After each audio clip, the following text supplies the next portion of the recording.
Michael Malloy, the Irishman that could not be murdered. The Bronx, 1933. The Great Depression casts a long shadow over the city, its grip tightening on the lives of its inhabitants. In a dimly lit speakeasy, a group of men huddle in a corner, their faces etched with desperation and greed. They whisper of a plan, a scheme as dark as the shadows that surround them. Their target, Michael Malloy, an Irishman down on his luck, a regular at their establishment with a thirst that seems unquenchable.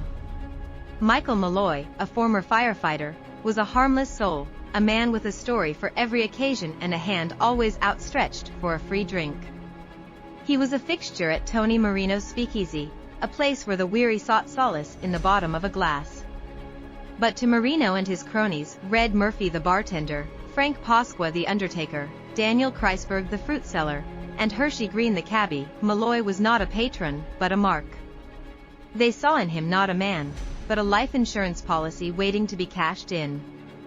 Their first attempt was deceptively simple: exploit Malloy's weakness for alcohol.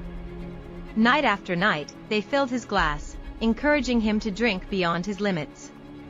They watched, expecting him to collapse, to succumb to the poison they were pouring down his throat. But Malloy, to their astonishment, defied their expectations. He drank and drank, seemingly impervious to the effects of the alcohol.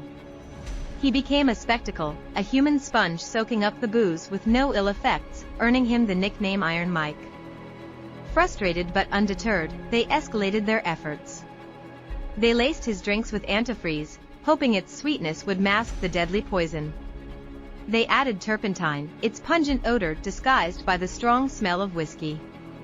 They even slipped rat poison into his glass, praying it would finally end his defiance. But Malloy lived. He seemed to thrive on the abuse, his body a fortress against their every attempt. Driven to desperation, they resorted to more drastic measures.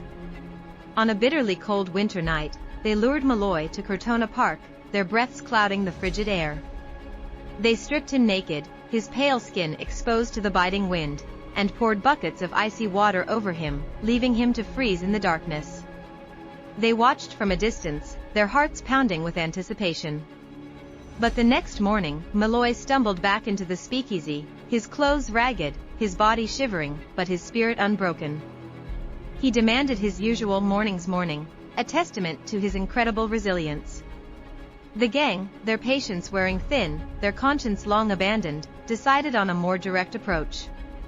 They waited until Malloy was blackout drunk, his body limp and unresponsive. They shoved a gas hose down his throat, the rubber tube a sinister snake slithering into his airway. They turned on the gas, the hiss filling the silence of the room. This, they believed, would surely be the end of Iron Mike. But even this failed to extinguish the flame of life within him. Malloy was rushed to the hospital, his body battered and bruised, his lungs struggling for air. He clung to life for a few days, a testament to his indomitable spirit, before finally succumbing to pneumonia, a consequence of his ordeal. The gang, their faces etched with a mixture of relief and disbelief, collected their ill-gotten gains, celebrating their success with a macabre toast. Their victory, however, was short-lived. Whispers of suspicion turned into murmurs of doubt, and soon, a full-blown investigation was underway. The truth, like a persistent ghost, refused to be silenced. The gang's elaborate plot, their desperate attempts to kill a man who seemed indestructible, was exposed to the harsh light of day. The Murder Trust, as they were dubbed by the press, were arrested, their faces plastered on the front pages of newspapers, their crimes laid bare for all to see. They were tried and convicted, their pleas of innocence falling on deaf ears. The judge, his voice heavy with condemnation, sentenced them to death, their lives forfeit for the life they had so ruthlessly tried to take. Michael Malloy, the Irishman who couldn't be killed, became a legend, his name forever etched in the annals of New York City history. His story, a tale of resilience in the depths of human depravity, serves as a chilling reminder that even the most desperate schemes can unravel, and that justice, though sometimes delayed, often prevails. It is a testament to the enduring human spirit, a tale of survival against all odds, a dark chapter in the history of the Bronx, and a reminder that sometimes, truth is stranger than fiction.